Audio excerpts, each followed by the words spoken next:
ಇಡೀ ದೇಶವೇ ತುದಿಗಾಲಲ್ಲಿ ನಿಂತು ಎದುರು ನೋಡುತ್ತಿದ್ದಂತಹ ಮಹಾರಾಷ್ಟ್ರ ಜಾರ್ಖಂಡ್ ಮತ ಯುದ್ಧ ಮುಕ್ತಾಯವಾಗಿದೆ. ಮತದಾರ ಪ್ರಭು ತಮ್ಮ ಅಮೂಲ್ಯವಾದ ಮತ ಚಲಾಯಿಸಿ ಅಭ್ಯರ್ಥಿಗಳ ಹಣೆ ಬರಹವನ್ನ ಮತಯಂತ್ರಗಳಲ್ಲಿ ಭದ್ರ ಮಾಡಿದ್ದಾನೆ. ಇದರ ಬೆನ್ನಲ್ಲೇ ಚುನಾವಣೋತ್ತರ ಸಮೀಕ್ಷೆಗಳು ಬಹಿರಂಗವಾಗಿದ್ದು ಮಹಾರಾಷ್ಟ್ರ ಜಾರ್ಖಂಡ್ ಎರಡೂ ರಾಜ್ಯದಲ್ಲಿ ಬಿಜೆಪಿ ಮೈತ್ರಿ ಪಡೆಗೆ ಬಹುಪರಾಕ್ ಹೇಳ್ತಾ ಇವೆ. ಮಹಾರಾಷ್ಟ್ರ ವಿಧಾನಸಭಾ ಚುನಾವಣೋತ್ತರ ಸಮೀಕ್ಷೆ ಬಹಿರಂಗ. ಬಿಜೆಪಿ ನೇತೃತ್ವದ ಮಹಾಯುತಿ ಮೈತ್ರಿಕೂಟಕ್ಕೆ ಬಹುಮತದ ಸುಳಿವು.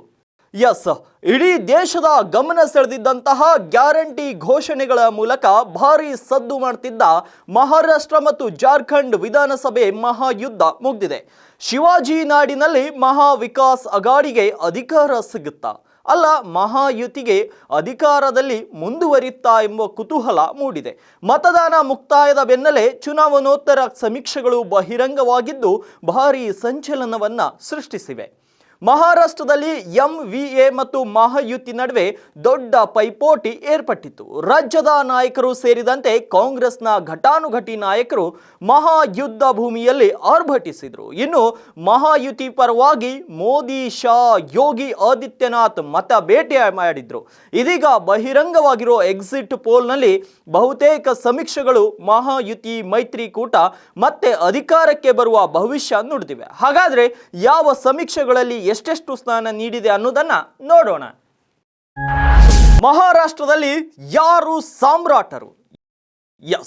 ಮ್ಯಾಟ್ರಿಕ್ಸ್ ಸರ್ವೆ ಪ್ರಕಾರ ಬಿಜೆಪಿ ನೇತೃತ್ವದ ಮಹಾಯುತಿಗೆ 150ರಿಂದ 170 ಸ್ಥಾನಗಳು ಮತ್ತು ಮಹಾ ವಿಕಾಸ್ ಅಘಾಡಿಗೆ 110ರಿಂದ 130 ಸ್ಥಾನಗಳು ಹಾಗೂ ಇತರೆ 8ರಿಂದ 10 ಸ್ಥಾನಗಳು ಗೆಲ್ಲಬಹುದು ಅಂತ ಭವಿಷ್ಯ ನುಡಿದಿವೆ. ಇನ್ನು ಪಿ ಮಾರ್ಕ್ ಸಮೀಕ್ಷೆ ಪ್ರಕಾರ ಬಿಜೆಪಿ ನೇತೃತ್ವದ ಮಹಾಯುತಿಗೆ 137ರಿಂದ 157 ಸ್ಥಾನಗಳು ಮತ್ತು ಮಹಾ ವಿಕಾಸ್ ಅಘಾಡಿಗೆ 126ರಿಂದ 146 ಸ್ಥಾನಗಳು ಹಾಗೂ ಇತರೆ 2ರಿಂದ 8 ಸ್ಥಾನಗಳಲ್ಲಿ ಗೆಲ್ಲಬಹುದು ಎಂಬ ಲೆಕ್ಕಾಚಾರ ಹಾಕಿವೆ.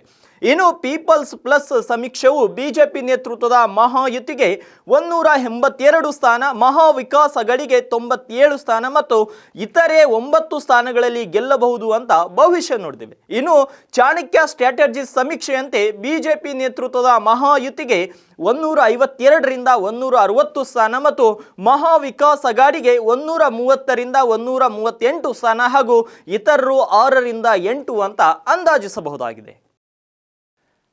ತೀವ್ರ ಕುತೂಹಲ ಮೂಡಿಸಿದಂತಹ ಮಹಾರಾಷ್ಟ್ರ ಜಾರ್ಖಂಡ್ ಮತ ಯುದ್ಧ ಮುಕ್ತಾಯವಾಗಿದ್ದು ಚುನಾವಣೋತ್ತರ ಸಮೀಕ್ಷೆಗಳು ಬಹಿರಂಗವಾಗಿವೆ. ಆದರೆ ಸಮೀಕ್ಷೆಗಳು ಏನೇ ಹೇಳಲಿ, ಮತದಾರ ಪ್ರಭುವಿನ ಲೆಕ್ಕಾಚಾರವೇ ಫೈನಲ್. ಹೀಗಾಗಿ ನವೆಂಬರ್ 23ರಂದು ಚುನಾವಣೋತ್ತರ ಸಮೀಕ್ಷೆಗಳು ಭವಿಷ್ಯ ನಿಜವಾಗುತ್ತಾ, ಮತದಾರರ ಒಲವು ಯಾರ ಮೇಲಿದೆ ಅನ್ನೋದು ಗೊತ್ತಾಗಲಿದೆ.